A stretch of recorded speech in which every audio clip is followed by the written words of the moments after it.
Уважаеми господин Председател, уважаеми госпожи и господа народни представители!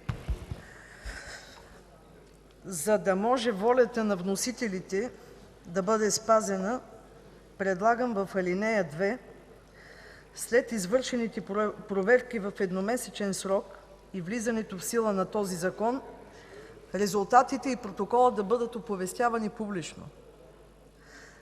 Тъй като виждате, вносителят по § 17 е записал, че се оповестява публично списъка на лицата и е даден периода. Второ, колеги, ще потвърдя това, което преждеговорившите от опозицията се изказаха. Вижте философията на ал. 1. Кметът ще направи комисия с членове от администрацията, плюс един член от областна администрация, плюс един от МВР, плюс един от регионалното ГРАО. Тоест комисията чисто формално кметът ще я създаде, но тя ще бъде държавна комисия на държавни чиновници. И права е госпожа Манолова, че в случая управляващото мнозинство поема ангажимента в подготовката на изборния процес и по-скоро изключително много права делегира на областните управители да регулират този процес.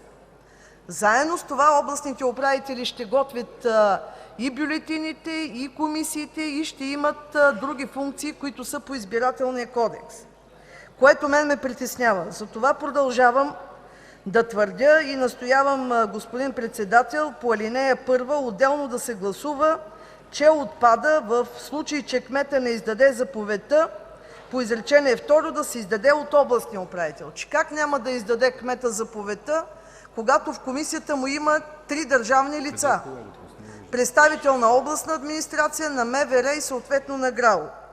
На следващо място е необходимо... Ще Ви помоля, госпожо Янкова, да ми дадете точно... Да, ще Ви го дам. На следващо място вижте какво правим. Тоест юли месец законът влиза в сила. Август месец се правят комисиите.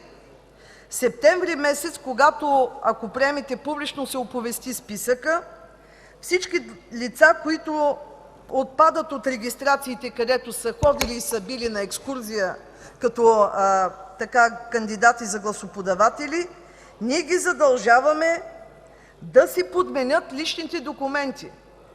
Тоест септември месец и до изборите октомври ние ще имаме една голяма подмяна на изборните документи. Това предполага пък, че кандидатите за кметове, които са действащи, ще бъдат във ваканция и съответно един период, който ще върви в МВР. Затова, уважаеми колеги, навлиза се в един отговорен момент по подготовката на изборите. Не случайно предлагам да отпадне областният управител, защото прекалено много власт се концентрират. Това не са независими хора, това са представители на правителството. На този етап те не се избират от избирателите в областта, те са политически лица. Те са делегирани ваши високоотговорни политически държавни лица.